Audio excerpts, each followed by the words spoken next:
Executive Director, ActionAid Association India, ex-co-chair, World Urban Campaign, UN Habitat, Managing Editor, Agrarian South, Journal of Political Economy, and Advisor in Chief. The panelists for the session are Professor Awadhendra Sharan, Director and Professor, Center for the Study of Developing Societies, CSDS Delhi, Dr. Divya Sharma, Executive Director, the Climate Group Delhi, and Professor Jagan Shah, a Senior Fellow, Artha Global and former Director, National Institute of Urban Affairs, New Delhi. A very warm welcome to all. Arjun sir, if you could please facilitate our discussion. May I welcome the esteemed panelists, please? Professor Jagan Shah, Professor Awadhendra, and Divya ji, Dr. Divya, please join me here. Thank you.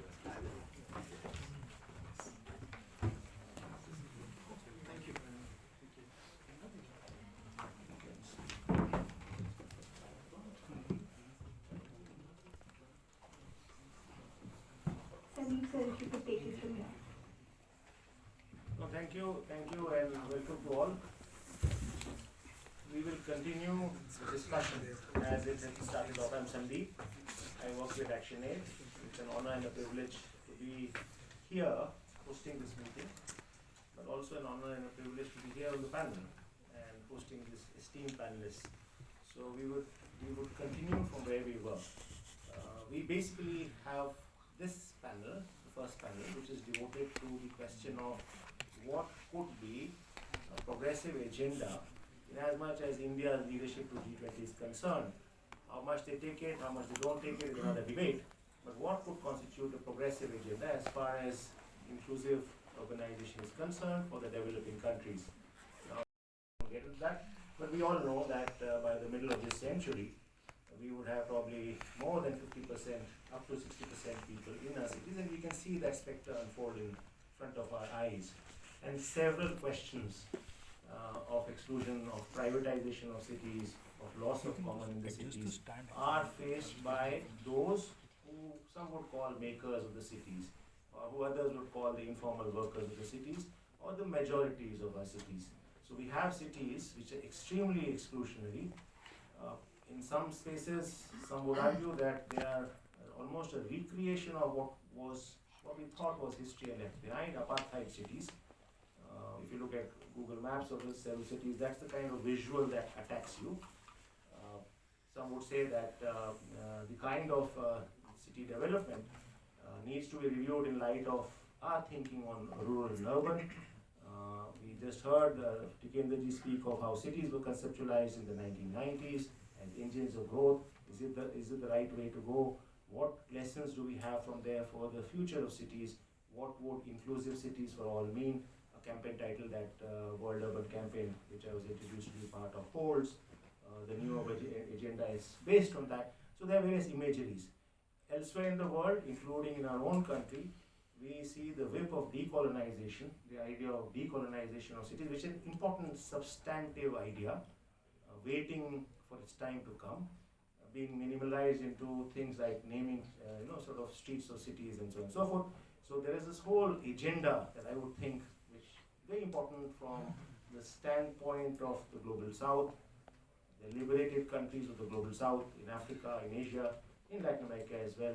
How do we decolonize cities? Cities which are essentially based themselves on a class structure, class thinking, and exclusionary thinking, both in terms of space, in terms of design, in terms of transport. I mean, you can go on and on.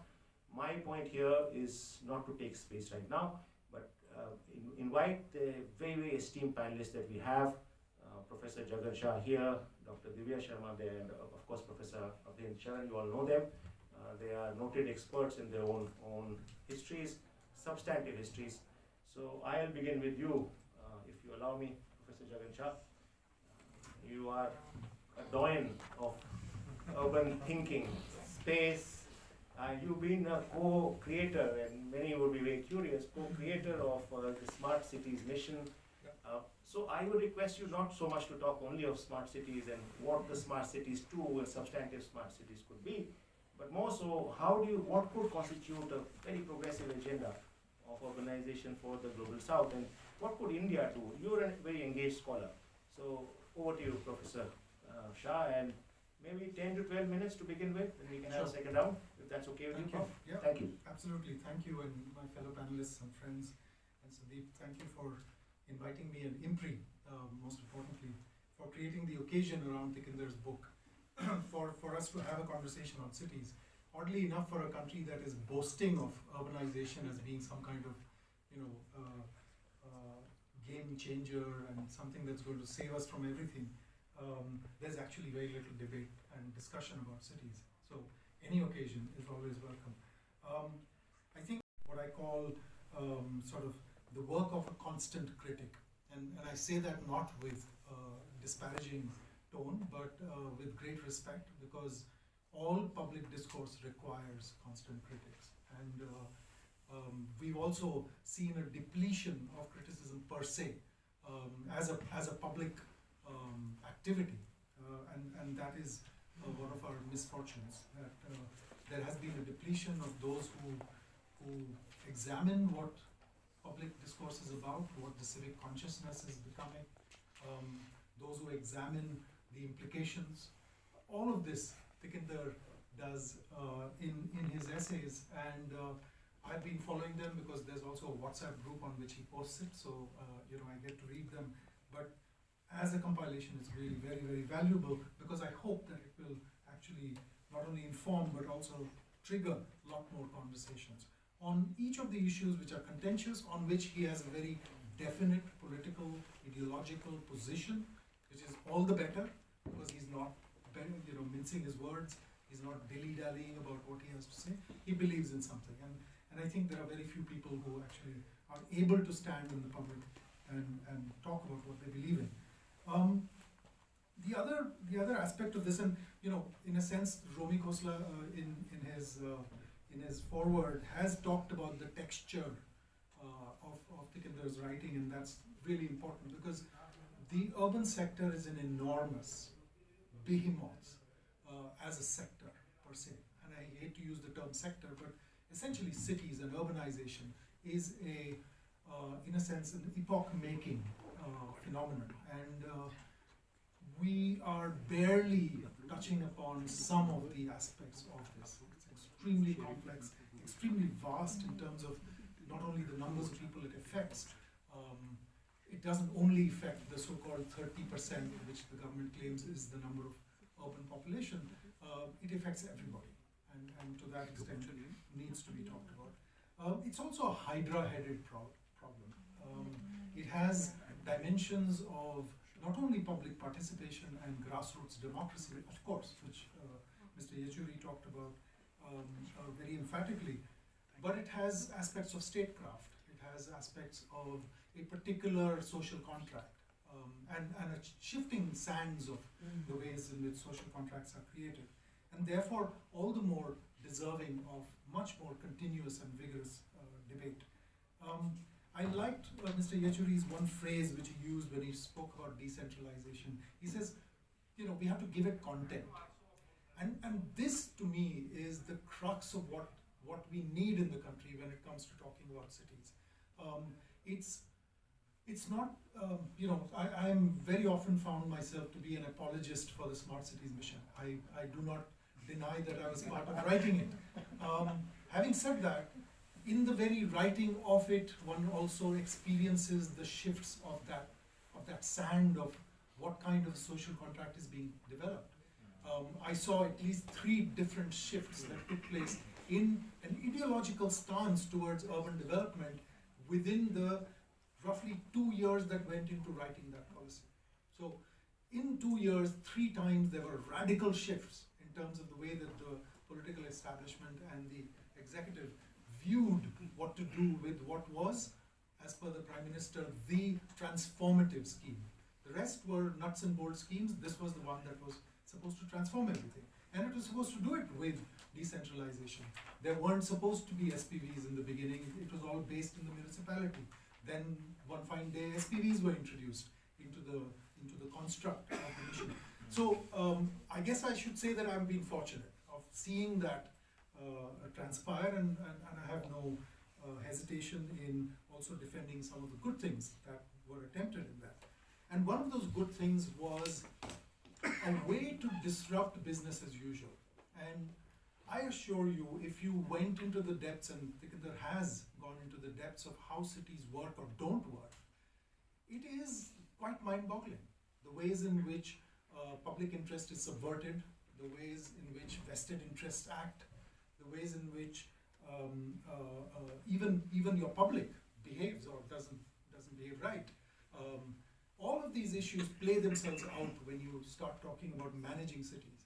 And at the same time, what you basically need to do is to make sure that everybody, rich and poor, man and woman, child and elderly person, everybody gets a standard of service.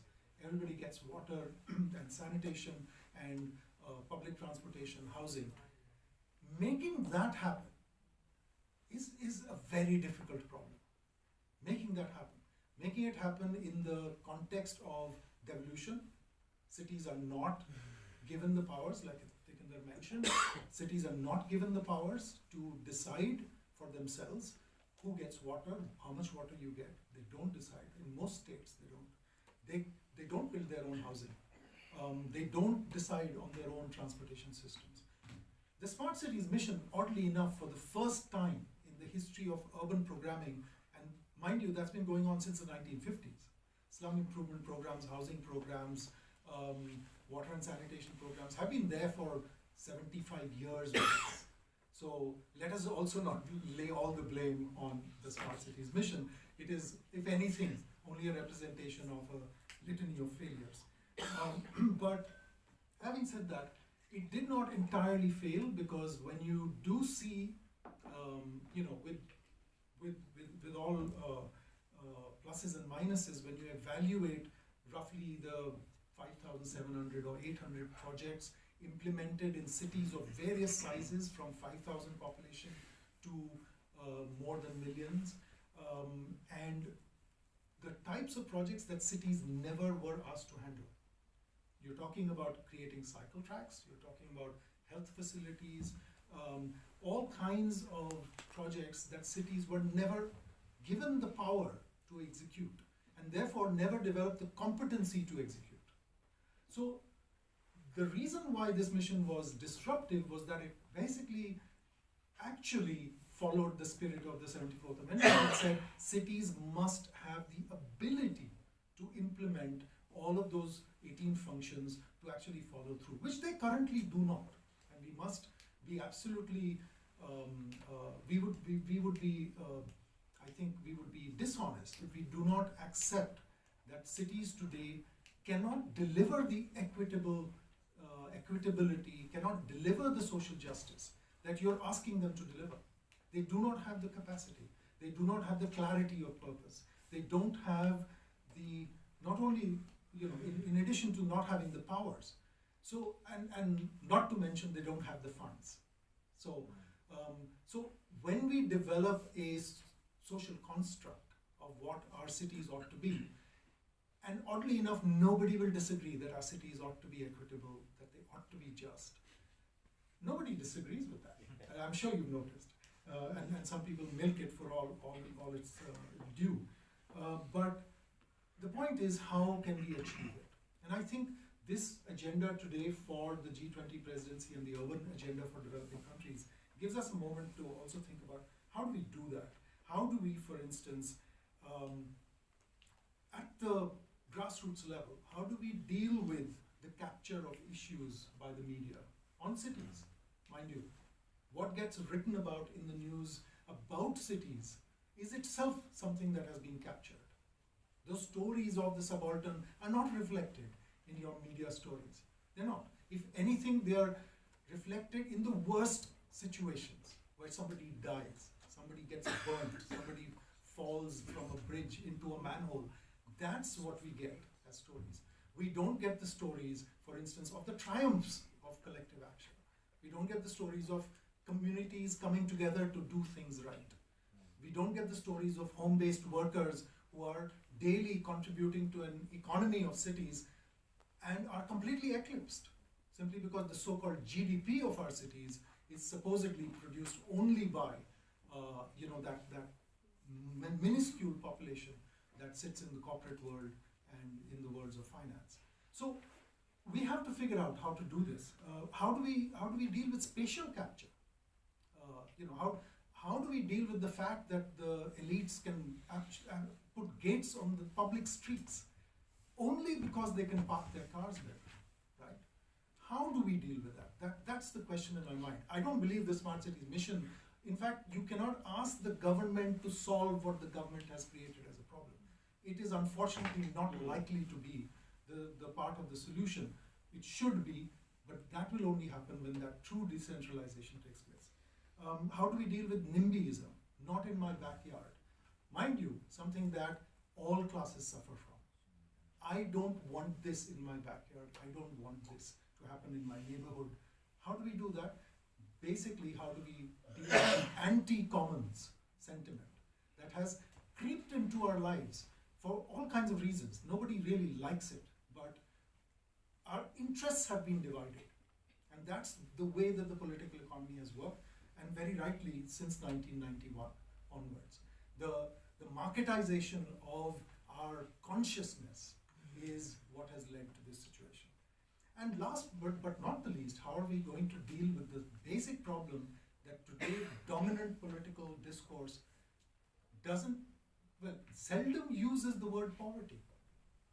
As if India has somehow, simply because it chooses not to use the word, has done away with poverty. I spent 2 years at DFID in the UK government, and my line manager there, wonderful person heading DFID India, made this presentation to us to just show a very interesting insight. And he said, we've created a poverty line for India, and like there are these many people, 16%, 18%, whatever you, under the poverty line, that's your poor. But he says if you look at 40% of the population above that line, it only earns twice what the so-called poverty line gives you. It only really earns only about twice of that, which is staggering when you think about it, which means that 2/3 of your population is basically on the verge of poverty. And this is what the pandemic has shown us, that it's so easily to slip into poverty. It is, catastrophic health costs, pandemic kind of impacts, all of this can just render you so-called poor. So how do we change the discourse on this? So it isn't about ideology as much as changing some of the tones of the discourse. How do we bring the data to bear? How do we create the evidence that there is another way to achieve social justice than the assumption of a trickle-down effect, which has been discredited by a very monumental study done by the London School of Economics, which says there is no such thing as trickle-down, it doesn't work. So why, when national discourse is dominated by this political ideology that says, oh, the poor will benefit if I make a car, right? That argument was even made in Parliament. I sell a car and the poor will benefit. So how do you break that? You need the intellectual labor of students, of scholars, of universities to actually begin to break that. So I'm taking a lot of time. I'll just come to my last few notes on the urban agenda for developing countries. I believe that there are some key issues on the agenda, and I hope Divya will speak about the first one I mentioned, which is resilience.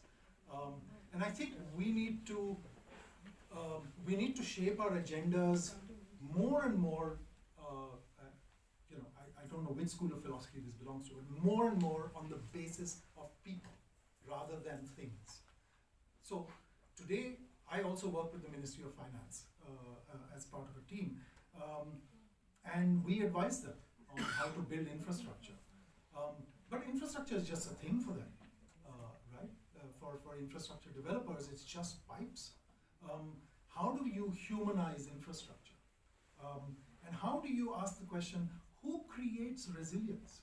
Who are the resilient populations of our country, right? You'll find interesting answers when you ask that question. Not, I make something resilient, but who makes resilience? So we need to, in a sense, make the political personal, right? Who does that? Economy, who makes the economy, right? Why is the informal economy continuing to be denied its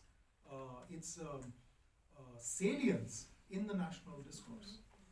Let alone about cities. which is where the informal economy actually flourishes. It is in cities where the informal economy works, and yet it is not talked about.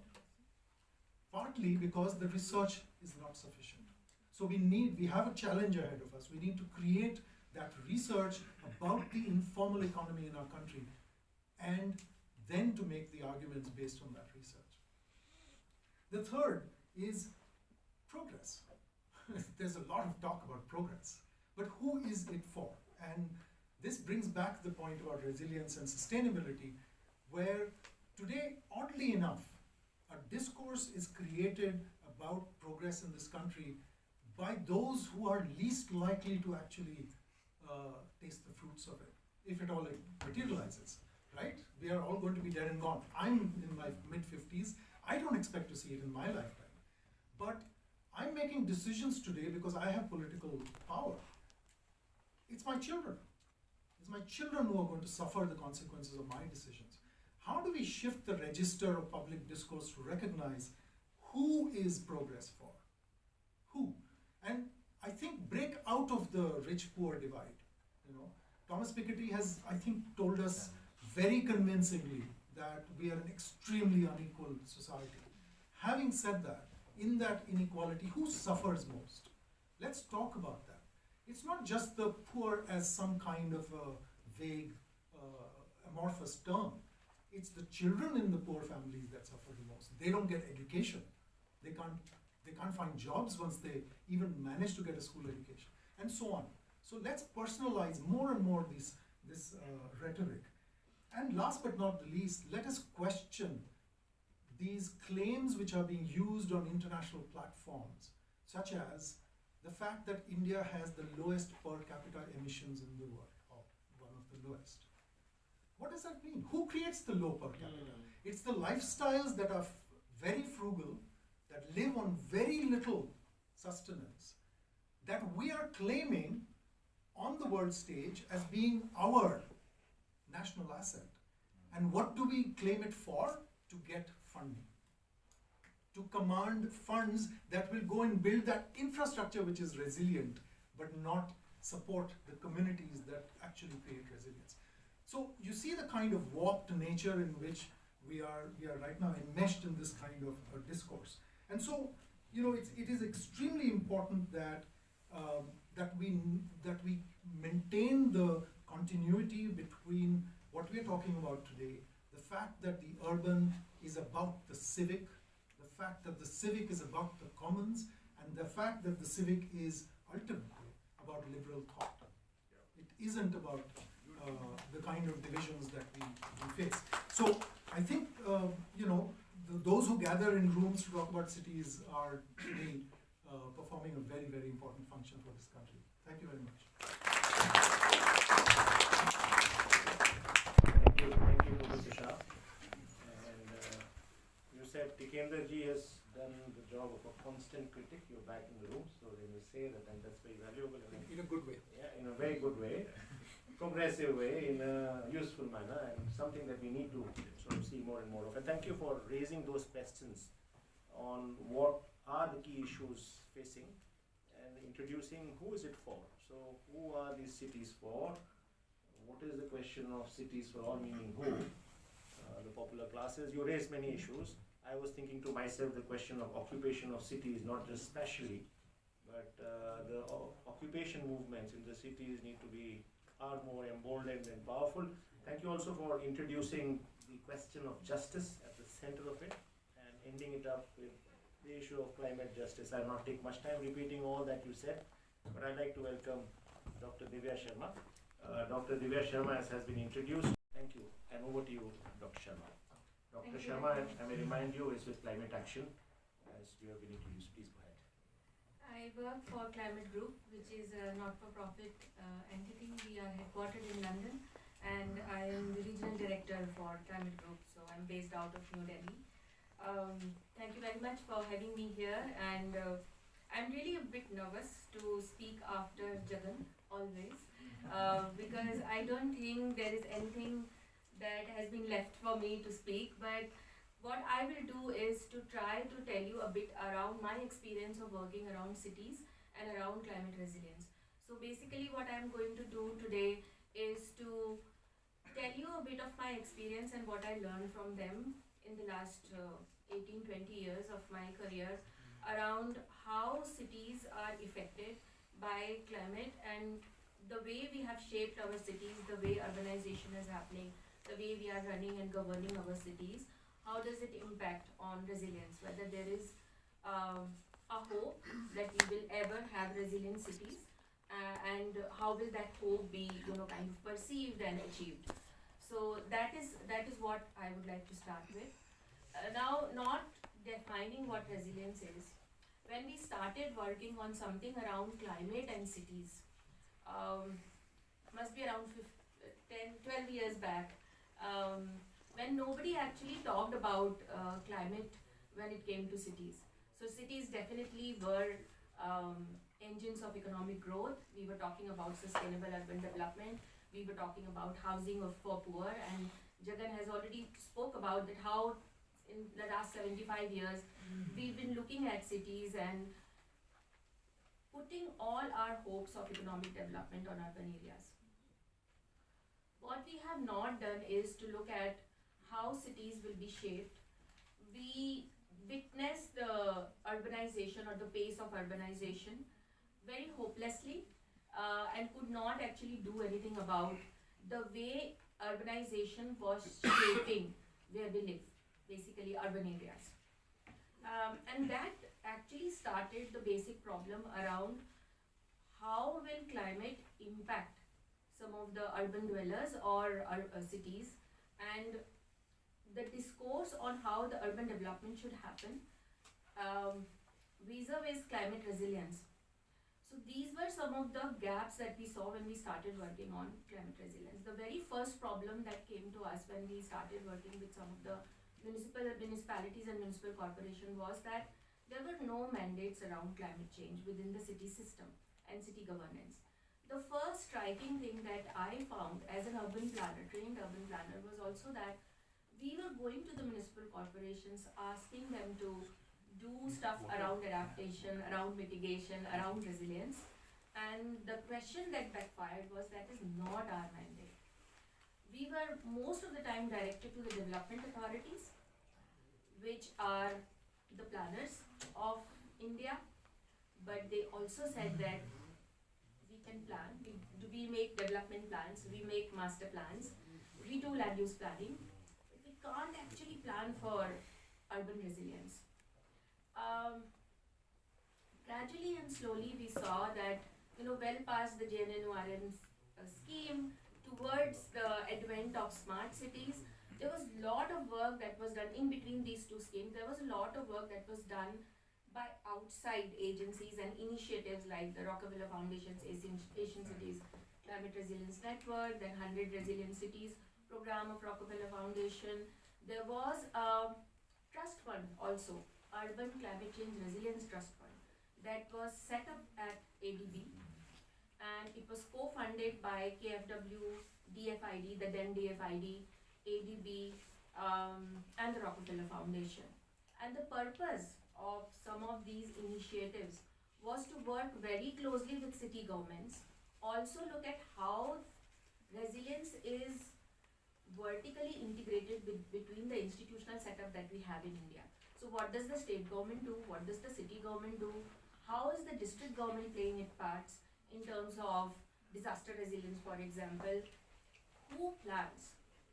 So one big aspect that was quite a revelation was around disaster resilience, which actually was the district administration's prerogative.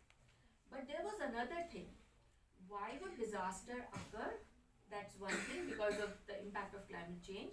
But how would and how much they would impact the city dwellers was all coming down to how the cities are planned, how are cities built.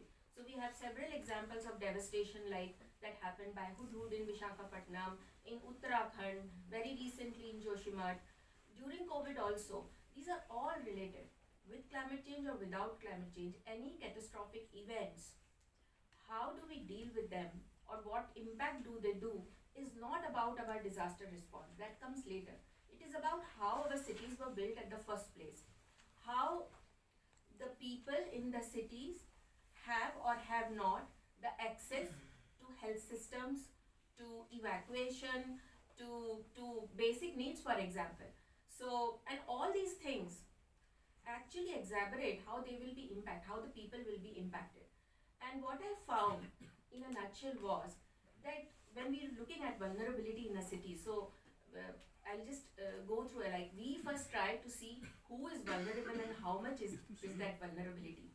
It is also vulnerability of systems, but we were looking at vulnerability of people to start with. And we found vulnerable is equal to somebody who is at the receiving end. So most affected people, least responsible people, and people who have the fewest resources. And that is where the climate justice element of all the exercise that we were doing started to happen.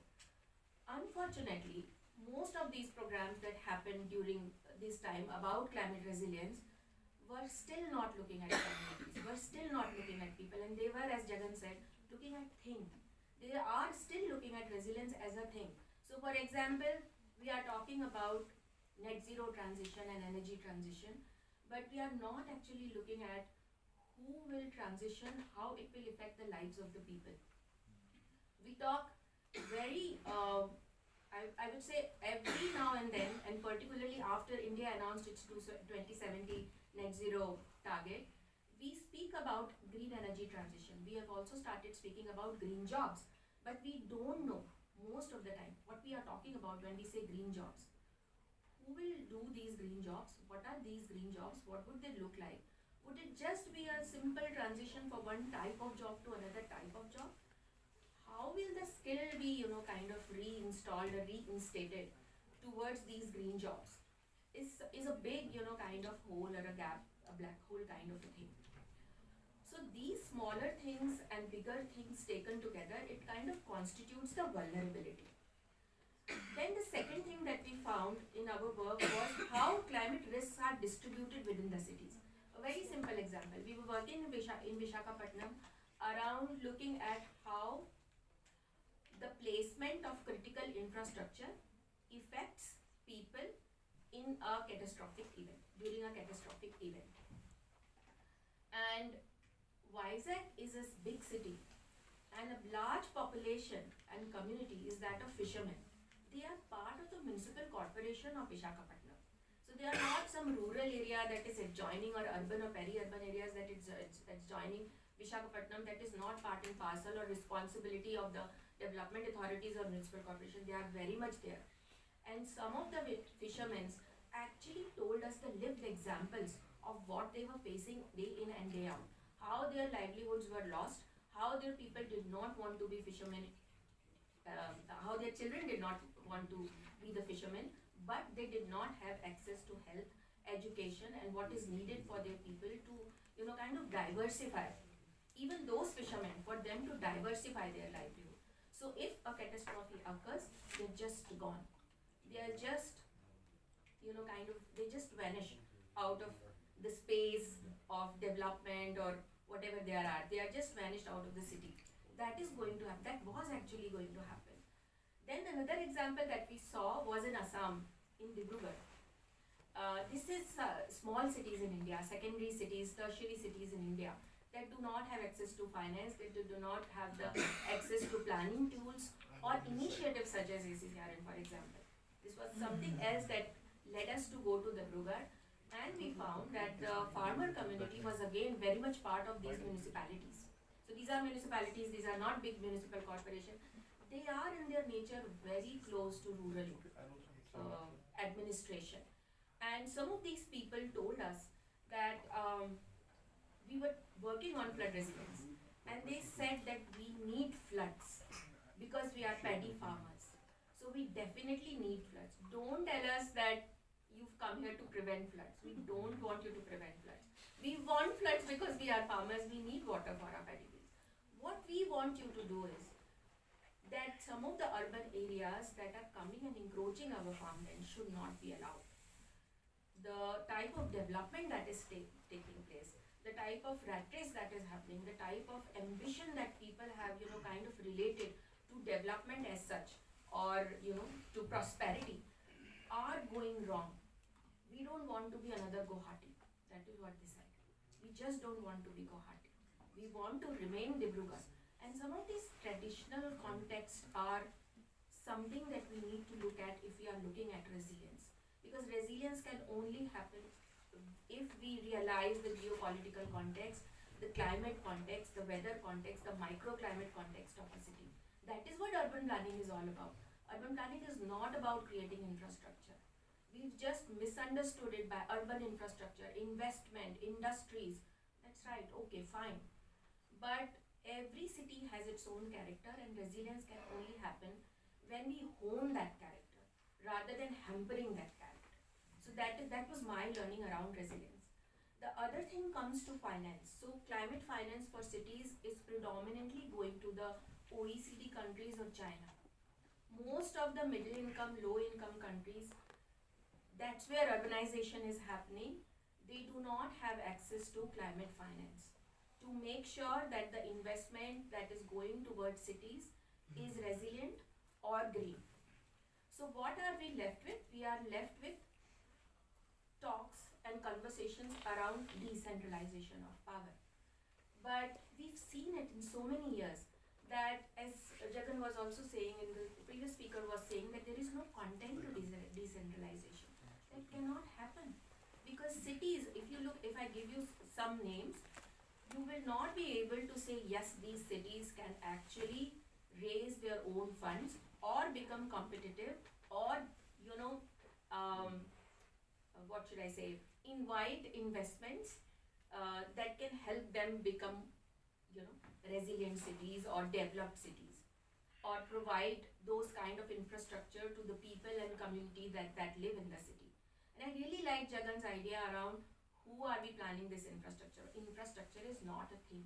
It is for somebody, and that somebody constitutes a very important part of economy of India. In all these conversations, I was so elated that Jagan spoke before me. Not denying the fact that there are these kind of interpretations that a lot of urban infrastructure is going to be built. And in my company where I work, we work upon industrial decarbonization. We have initiatives that are called Steel Zero and Concrete Zero, where we are talking about green private procurement of steel. So basically what we are saying is, we work with companies that use steel, so for example real estate and shipping and others, and we are asking them to buy low carbon steel. And that's a different ball game altogether. But what I'm trying to say is, similarly for concrete, so low carbon concrete. So there are technologies, and these technologies will come to countries like India if we create a demand. And that will only happen if big businesses, come and work with us together. So we are working on that side of things. But if 70% of infrastructure of India is yet to be built, we can't go on building non-green infrastructure. We need investment that can make this infrastructure green, paying a lot of attention to people for whom this infrastructure is built, and paying a lot of attention on whether this infrastructure is green or not. That infrastructure has to be resilient. So when I say resilience, it does mean that it should not just come down when one catastrophic event happens, but resilient so that it helps people to keep moving, to bounce back, as resilience said, when something difficult such as a catastrophic event happens. And these are some of the areas that we are looking at the moment. But what I want to actually, kind of end with is that low carbon strategies actually must not price out low income neighborhoods. What is happening at the moment is, when we talk about low carbon, we are talking about EVs. We are still talking about cars. We are not talking about mobility. We are not talking about access to mobility for poor people or middle income people. We are not talking about reducing the tariffs so that people can use metros. A lot of people, even in Delhi, cannot afford to use metros. And we are not talking about these things. So that is again although it looks like we are doing a very good thing, we are talking about low carbon development, wow, really. But then it is still, increasing and increasing the marginalization. It is not still catering to 90% of the population of a city like Delhi, let alone, smaller cities like Bhopal, Indore, Dibrugarh, and so many other cities in India, 7,000 cities in India. And I don't understand how our cities can be engines of economic growth if we are not thinking about people, if we are not thinking about transition that is just, and let alone the transition, if we are not thinking about people having a simple life with a normal job and a good, nice, happy day, good education, good health, access to clean energy, access to water, and so on.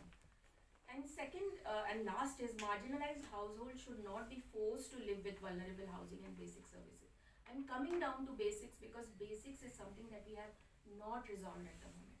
Unless we resolve the basics, we cannot actually think about resilience, we cannot think about green transition or low carbon development. So it's a very unpositive note, but I'm sorry we are here. And I hope we will have answers to some of the questions that I have raised. Thank you. Thank you. A round of applause. In particular, you were emphasizing the uneven nature of distribution of risks and the kind of immiserization or further misery that is happening to working classes. You took the example. I'm quite interested in the study you mentioned in Visakhapatnam on the uneven nature of risk and its distribution across different classes, particularly fisher folk that you talked of. I think I'm thinking to myself, many in the world are, but the points you raised, what about the loss and damage framework? So what about momentum for reparations? I mean, it's beyond loss and damage, so compensate here and now and for future.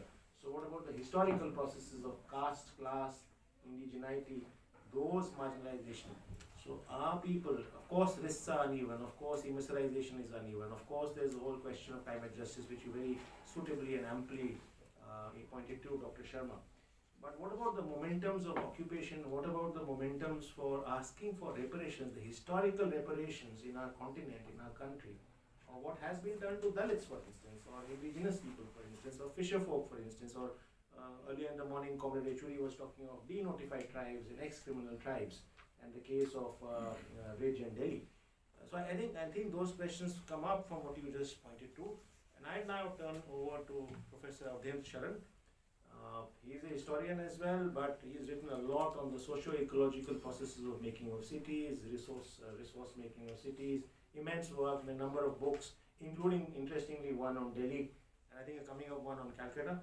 But my one issue to you, among many other things you would do, sir, and share on with your immense experience, would be how do you look at decolonization beyond this naming kind of a culture that we got into, or renaming streets, by the way of messaging around decolonization? What do you think substantively can be done beyond the Rajpaths and beyond the whatever roads? And I think that's an important agenda that seems to have been lost. Popular struggles in the global south want to actually raise it, flag it. It is substantive and it's a task not finished. Is G20 Presidency a possibility for that, with the G20 more among them, the colonizers themselves? Are there other avenues to fight the struggle? Some thoughts. Let me not flow on and on, it's your space. Okay, thank you. Decolonization I'll come to in a moment, except to say, now is a particularly difficult time to think about decolonization, because as all of us know, there is an official decolonization agenda in many parts of the world, which is a return to some kind of a Puritan status of some kind, which is not the kind of decolonization debates that used to happen in India, which were about contesting power. So I'll come to that, and therefore what happens when your vocabulary and languages are taken over for agendas that are different from where they started. Let me begin by thanking Tikinder and Sitaram and Jagan and Divya for raising certain very key issues and key words. I hope I won't repeat them. I'm not a trained urbanist, so if I get my facts, etc. wrong, please pardon me. I have not been to any school of planning or architecture. Couple of words that are very important, but to my mind, ambiguous. I think what you've done is pointed to some of the ambiguities. Resilience is a word that I find deployed a lot. It's a word that I know what it's trying to convey, except that when you ask yourself, what is it that you bounce back to? Do you bounce back to the same status? Do you bounce back to a lower status? Do you bounce back to a higher status? That's where some of the complication of things like resilience come in. Sustainability, again a wonderful word to think with, but as we know, anything can be done in the name of sustainability. So there are a number of these keywords that we have begun to live with, talk with, and describe our cities through. And as every speaker has said, once you begin digging into them, you begin to find what Jagan said, narrative capture, spatial capture, all kind of captures that happen even when you deploy a very progressive vocabulary. So as Sitaram said, it's not just the vocabulary that matters, but it's also what content you give to that vocabulary that matters. And that's something that we need to keep in mind. Okay, so what I thought I'd do is I have very little idea about the G20 process. Let me be very frank. I don't know what India is going to do with the presidency. I don't know why it matters so much in the first place. It just comes by rotation. Election 2020. That matters because of the election coming up. Okay, so what I did was I quickly went through newspapers for the past few days to see what is happening in the name of this dialogue that they're having in Ahmedabad on Urban 20. And so there are 6 issues that they raised. Let me quickly go through the 6 issues that they have prioritized on this overall theme of one earth, one family, one future. These are encouraging environmentally responsible behavior, full marks for that, ensuring water security, again full marks, accelerating climate finance, championing local identity, reinventing frameworks for local governance, and planning and catalyzing digital urban futures. These are 6 priority areas that they mentioned at Ahmedabad.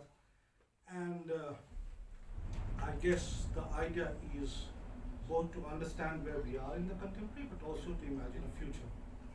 And so what I'm going to do is spend about 4 or 5 minutes thinking about the future. Because one of the things about cities, the wonderful thing is you don't necessarily have to talk only about cities. Because cities are, kind of mixed up with so many things.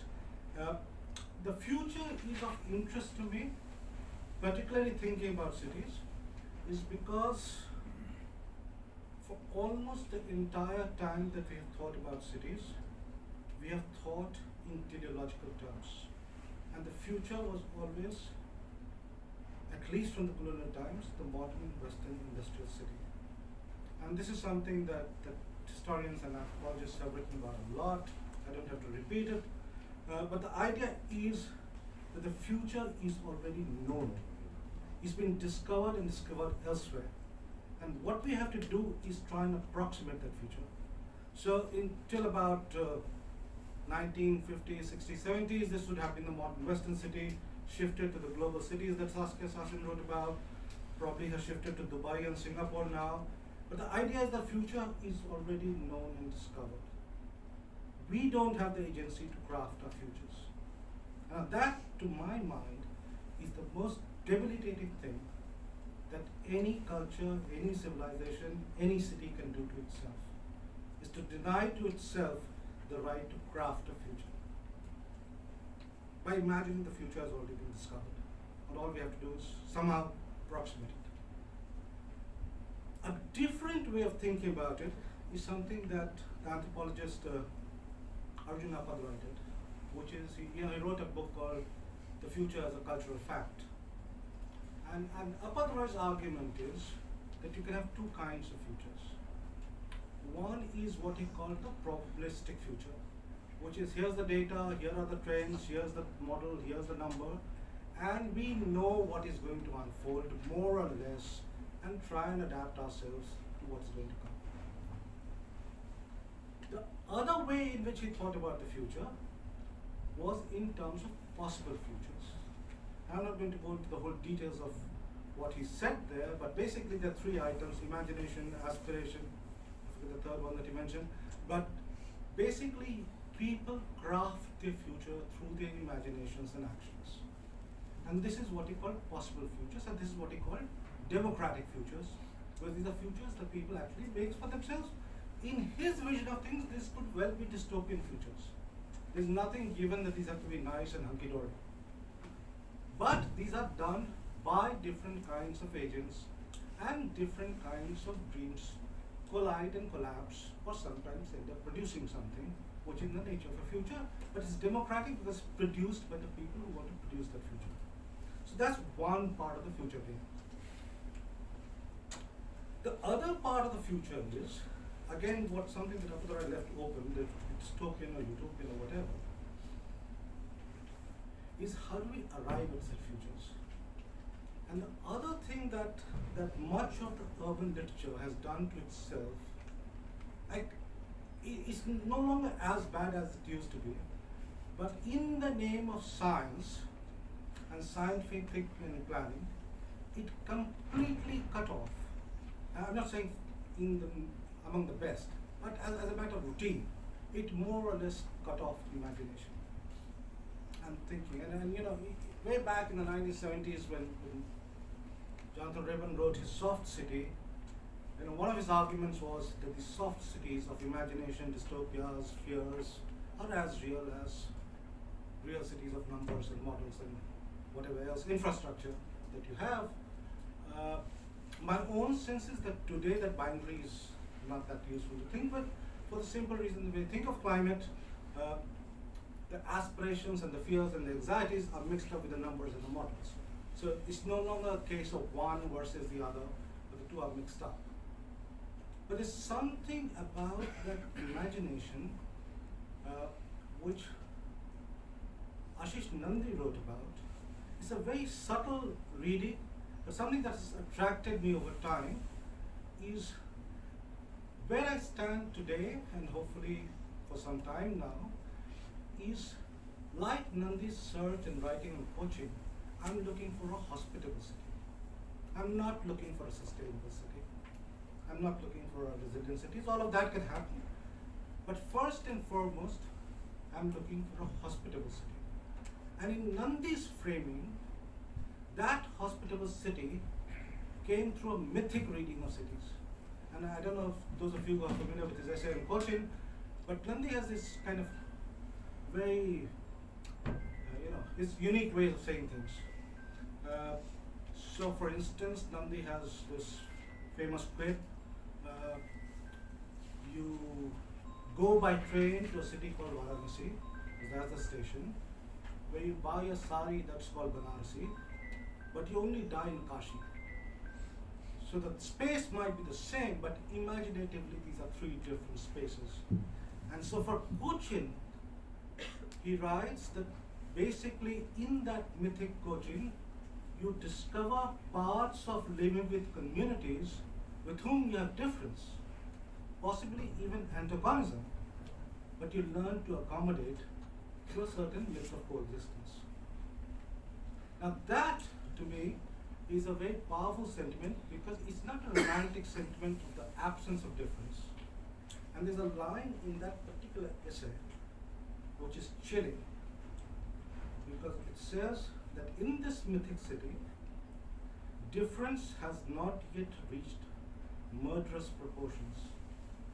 But that we can rule it out forever is not guaranteed. It's chilling when you read it 20 years after he wrote that essay. So it is possible that cities have both these tendencies. What we do with them to make them hospitable. Delhi, for instance, we know. I've been living in the city for about 40, 45 years now. It used to be a place where if you came from the eastern parts of the country, you're basically not welcome, except probably as domestic servants. Certainly not welcome as an equal member of the civic society. It's changed over the years. It's a city that's people from the eastern part of the country more or less own now. At the same time, we have had 1984, we had the Delhi riots. Cities can go in many ways. It's how we craft this element of hospitality. So that's my first concern. If there is to be an agenda for our cities, all the global desirable things are very good around resilience, around sustainability, around green transformation, low carbon, all very good. But if our cities can't be hospitable to communities of all kinds, we have a very dark future ahead of us. So that's my first proposition. My second proposition is that we are being asked to think about cities possibly in a post-COVID phase, so I don't know if some of it is still around, and certainly in an ongoing moment of climate change. Combined with what all of us know now, very sharpening inequalities. Which means that if we have to think of quality of life today, in all the ways that you said quality of life of ordinary people, there is no one thing that we have to think about. So equally we have to think about public health and how we are going to cope with issues of public health. We have to think about, as you said, Divya, who or Jagan, I forget now which one of you mentioned who's producing the emissions, who's actually being asked to adapt.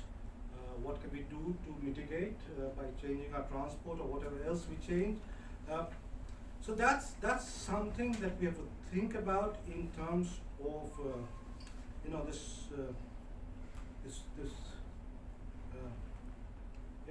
again, if you really stretch the idea of hospitality, it stretches both ways. There is this whole return of the wilderness movement to cities that's happening in many parts of the world. It's being hospitable to the wild in a ways that cities have refused to be. We wanted manicured gardens and parks. Wilderness was not welcome. So you can be hospitable to wilderness, you can be hospitable to water bodies and rivers and lakes, and certainly we need to be hospitable to the thousands and thousands of migrant workers that we saw trudging back after COVID. And this city, while it might have become home for a middle-class person like me from a small town in east of this country, it certainly has not become home for the millions of workers who trudged back home. Otherwise, they wouldn't have gone back.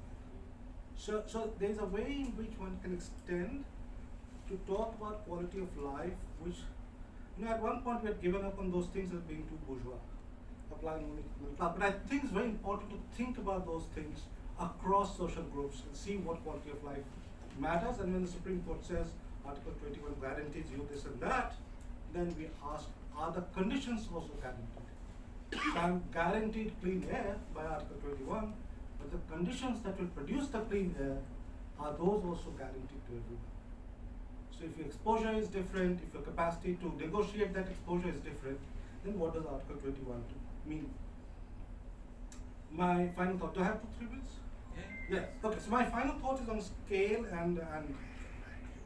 and technology. Something that they also brought up, Jagan also brought up. The scale question is part of it. A lot of people have worked on. People much more qualified than me. Urban, peri-urban, the rural, urban. It's not in isolation. These are relationships that you have to think about. I think where cities are currently placed, they are a very good holding place to think about the planetary, which of course we have to do when thinking about climate change, but also about the molecular, which is what you have to do when you think about COVID. And it's also a place from where you think thousands of years, if you're thinking climate, if not more, but also thinking everyday transport, if you're thinking COVID. So it's a place that gives that possibility of thinking and acting across very different scales and very different time periods. It's not something that we can just collapse one into the other. So when COVID was happening, suddenly blue skies came and somebody saw the Himalayas from Delhi or whatever else. You can hardly celebrate that. It's obtained, that view is obtained at a cost. And so that can hardly be a cause for celebration. So anyways, what I think is cities currently where they are placed, and given the context in which we work, offer both the scale and the temporality to think very, very creatively and innovatively, in which data and technology will have a role. And definitely, if you have better evidence, you collect better data, you make good decisions, all of that is very welcome. What happens is the choices that we make under situations of constraints. So, for example, how much surveillance are we willing to live with if it helps us tackle COVID? When does it become an imposition and a tool of power rather than an enabler? These are difficult questions. They don't have easy answers. These are difficult questions that are posed in the same way post 9/11. And we know that much of this talk of security, which begins in the name of the people, eventually ends up being against the very people that it seeks to serve. But we have to ask those tough questions. When is it surveillance in the interest of the people? When is distancing good, whereas the whole purpose was to be socializing in cities? So it's these are not all self-evident questions, in a way that sometimes an overtly political reading of cities can suggest that answers are already available to us. I don't think all answers are available to us. I think we have to do some very tough thinking. I don't think we have to do very creative thinking. We have to work with technology, we have to work with data, but at the same time, I think this is where something that I must say about our research and about academic institutions that we are very reluctant to do. And partly we are reluctant to do is because we don't want to engage with questions of ethics. We don't want to fund those kind of questions. Our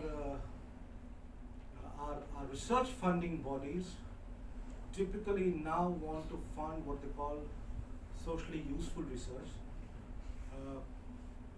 And on the surface, there's nothing odd with something called a socially useful research. But once you start working with socially useful research, you realize, like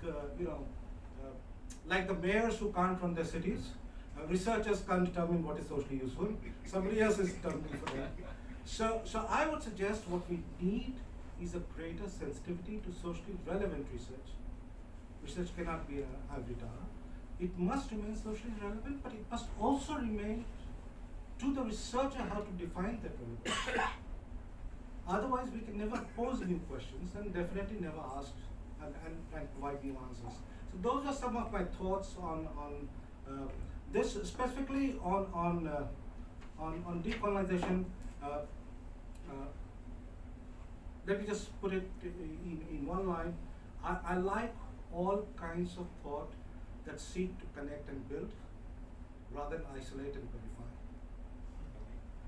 Okay? So that kind of decolonization where you borrow from other cultures in order to question certain relations of power is the way that I would think decolonization ought to go. Thank you. Thank you. Beautiful sort of ending to connect it, let me say, series of thoughts through the panel. And I like your idea of hospitable cities. I was just thinking to myself, how wonderful would it be for refugees of this world? Some 60 million were in cities. If cities were to offer even a minuscule degree of hospitability, and I think these are issues. You mentioned about riots. So what's happening to people within cities? I think beautiful ideas, and I was just waiting, and thank you for linking them up. Cities for women, the question of safety is long debated, long discussed. Have we made progress there? Muslims in our cities today, or Dalits in our cities today, how do they negotiate and face the city, except to face the specter of riots? I mean, it's not just Ahmedabad that we remember of 2002, and the BBC films which try and count it. But all over, across cities, we still continue to work in Muzaffarnagar 11 years after, 10 years after the kind of riots that took place in 2013, and one continues, and families continue to live not just in acute misery or precarity, but to battle the question of identity itself, the question of belonging itself. I remember you were associated, Jitendraji, with a group called Citizens. I think it's very important, that concept itself. Who are the people who make the cities, who shape the cities, who build the cities? By decolonization, we can debate, and I don't think an appropriate that governments are suddenly going to come say that because they stand with the idea of colonization. Maybe in a different context, you can talk of capital cities, cities which, as Comrade Shri was pointing to, which have become engines of super accumulation for the few. So I think interesting series of thoughts. I want to open it up for a discussion, and if you have questions, please by all means do ask the individual panelists. If you have contributions, please offer them. So we can have a set of discussions, because we now will, after this panel, we'll get into a session with reference to India alone, and Tikendra is moderating and chairing that session. But I think what's happening globally, what are the lessons we've seen here? So please, your thoughts, your questions to the panelists, please. Yes, Dinesh. We have another 15 minutes. 15 minute देर से शुरू करा ना यार. उधर भी काट लोगे, उधर भी काट लोगे तो. So 15 minutes. When I started working in Gurgaon for water, I was told by the commissioner that we plan only for 30%. We don't plan for everybody. Let's test to find its own way, number one. But I thought he was silent on what he was really actually planning for. World-class cities, whether it is Gurgaon, or it is Mumbai, or it is Bangalore, we are planning for a small elite.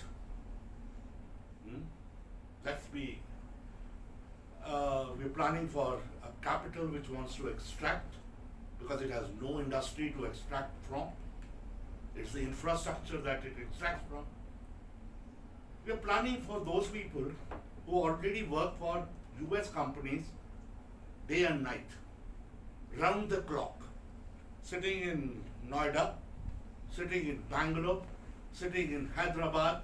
It's called the Genome Valley, the Silicon Valleys. They happen to be 40% of our R&D personnel of the nation today, those who work for these companies. All the institutions, our higher education institutions, are geared to actually supplying people for these companies. Decolonization has happened before our own eyes.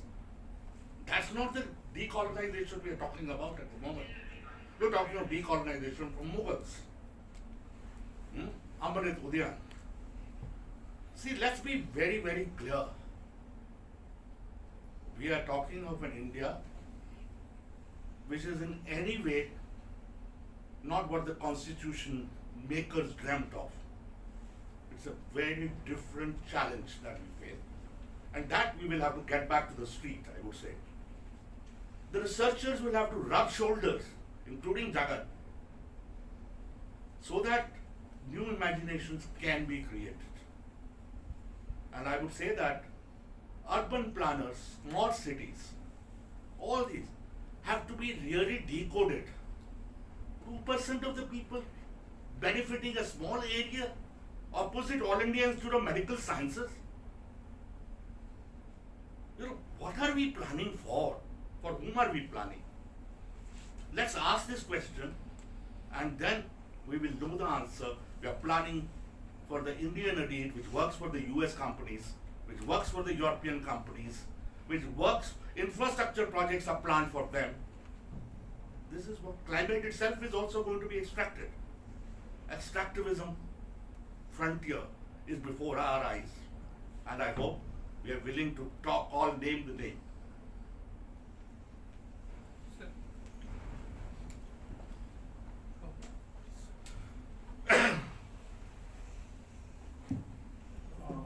In the panel, I heard 3-4 words: planning tools, decolonization, and smart cities. So I have 3 questions to ask and an idea to share. First, I would love to talk about that idea so that questions can be posed. So just to answer them. See, we are talking about urbanization and people have shared their experience. I hope everybody is clear now that urbanization is actually happening on the farmland of the villages. This is happening all across the country.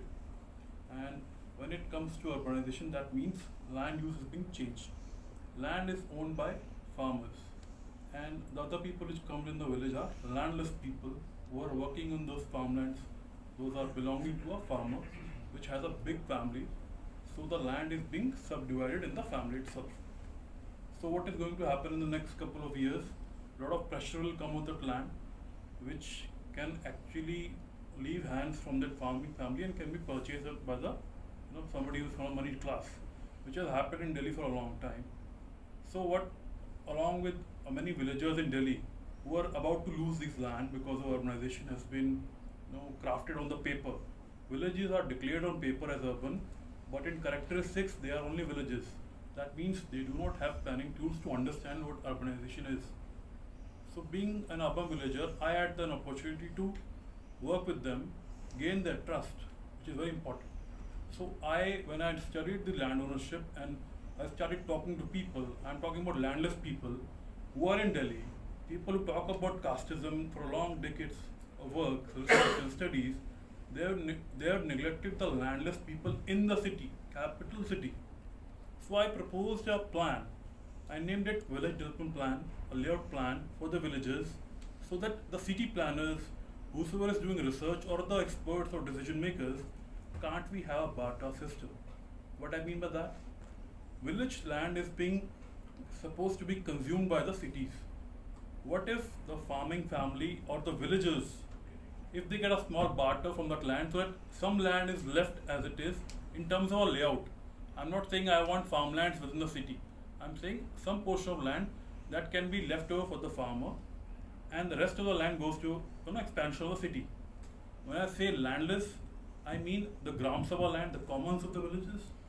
So that land, we are talking about lakes and all this, what do you say, climate change and resilience and all things. See, practically demands a change of land use of this commons. So what if we use that commons in such a proposition that that land can be used for roads and other things, and the surplus land can offer housing and other facilities to the landless. This is something which is happening. From one village started and now it has reached hundreds of villages.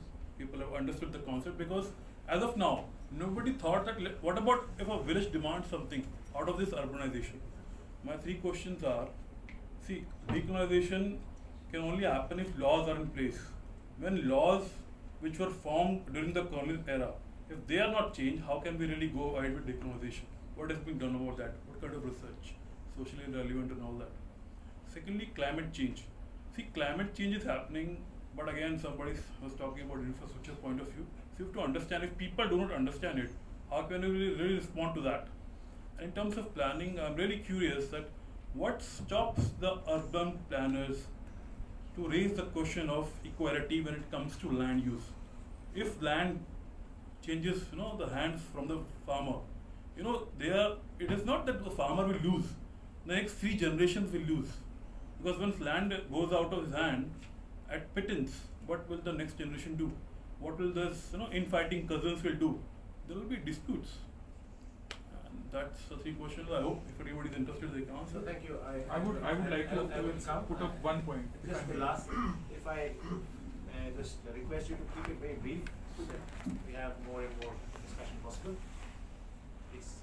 I would say that amongst these predictions of doom and gloom, I see a ray of hope in whatever is happening in the cities, because where they used to once be urban villages, they have villagers who are building buildings where they are renting them out to commercial properties.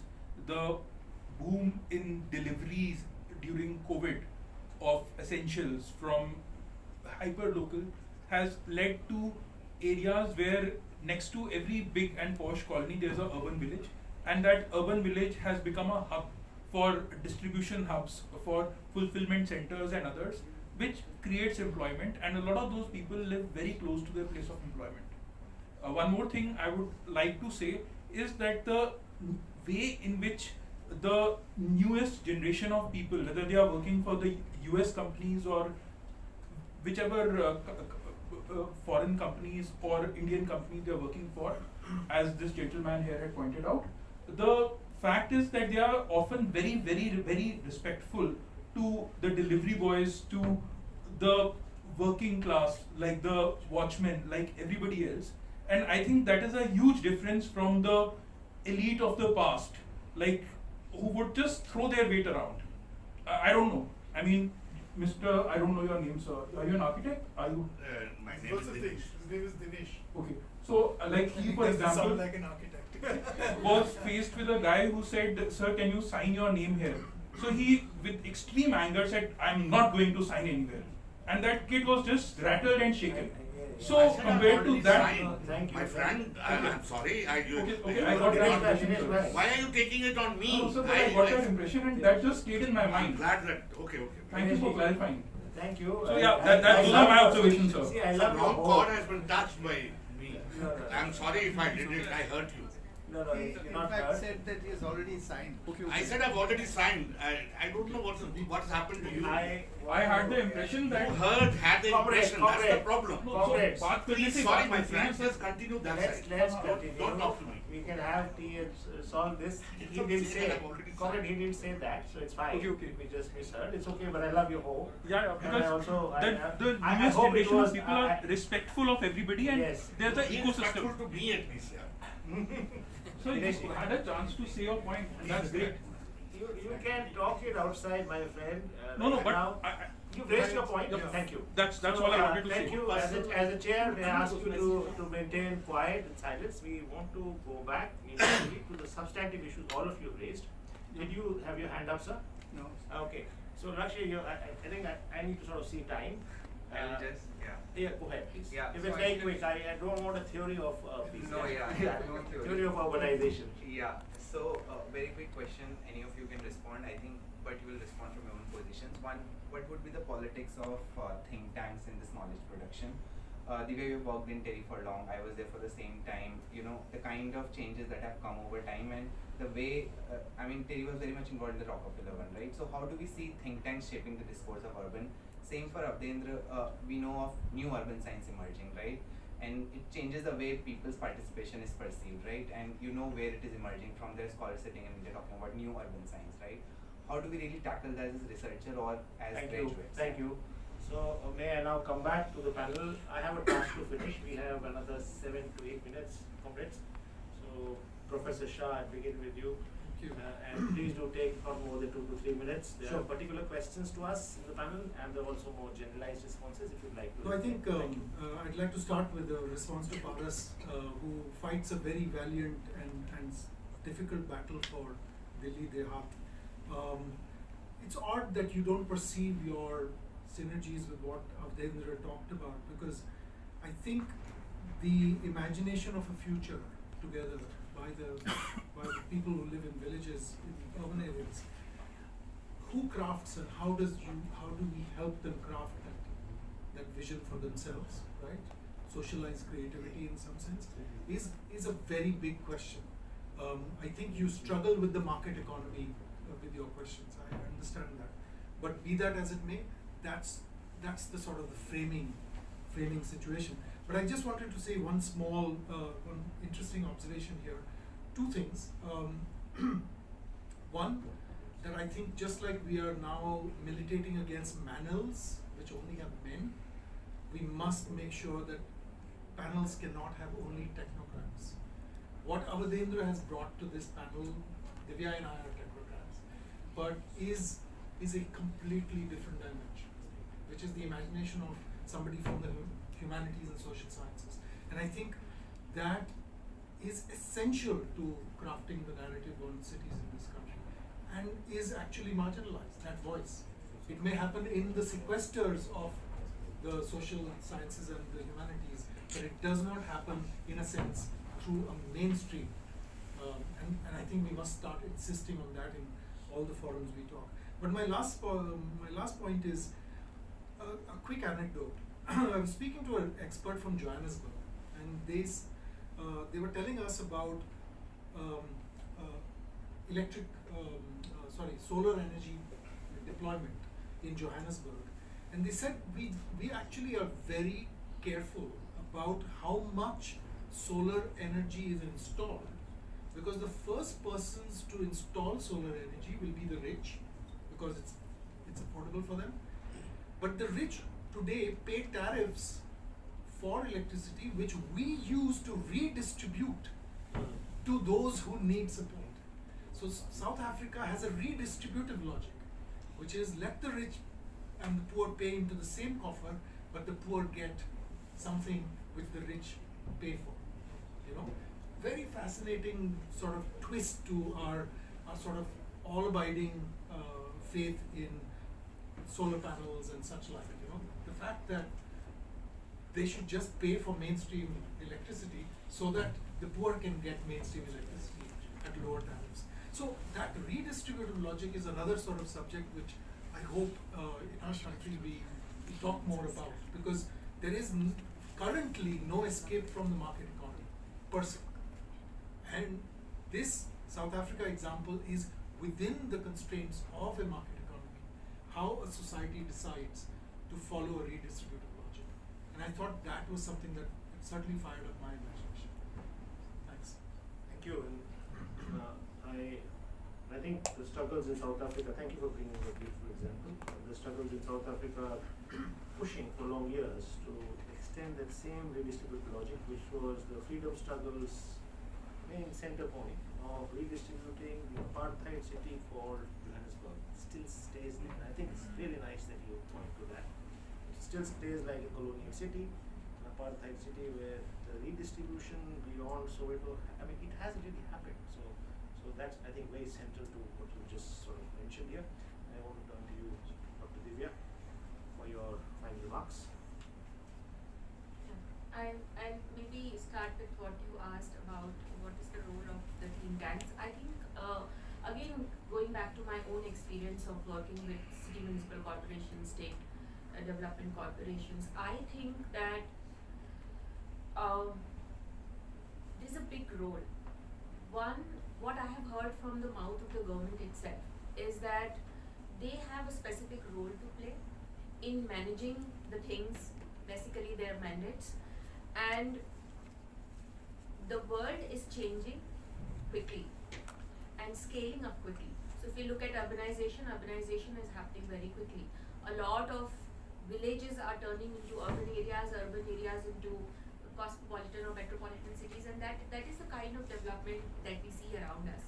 And that's creating a lot of problems for the government because they are not equipped or attuned to the type of change that they are seeing. And as Jagan was just saying, that we cannot actually do away with the market economy. The market is driving a lot of things that are happening around us. Aspirations, what we want out of our own life, or how we perceive quality of life in a city. And it differs from person to person. Most of the time it is very consumeristic at the moment. And government's job is not to stop that consumerism. Government's job is to divert, maybe at the most, the aspirations to a more, greener or valueful life. So I was advising a big 10-year long program that was based out of Japan, and some company from Canada was supporting is around envisioning future lifestyles. And we were looking at in that particular process, which was a long process, as to how can policies drive sustainable living. And Mission Life, for example, at the moment is somewhat talking about the same thing. So what is the role of think tank? Basically, it is about looking at some of the dimensions of policy making which comes from lived examples or lived challenges of people for which these policies are meant. Taking time to research, taking time to think upon some of the elements of the world and the way it is changing, and how we can bring in some of these development issues, looking at where we want to go and where we have arrived. So I think in a nutshell that is it, what I think is a role. Thank you, Dr. Sharma and Professor Awadhendra, for your that's the definition all of us can live with.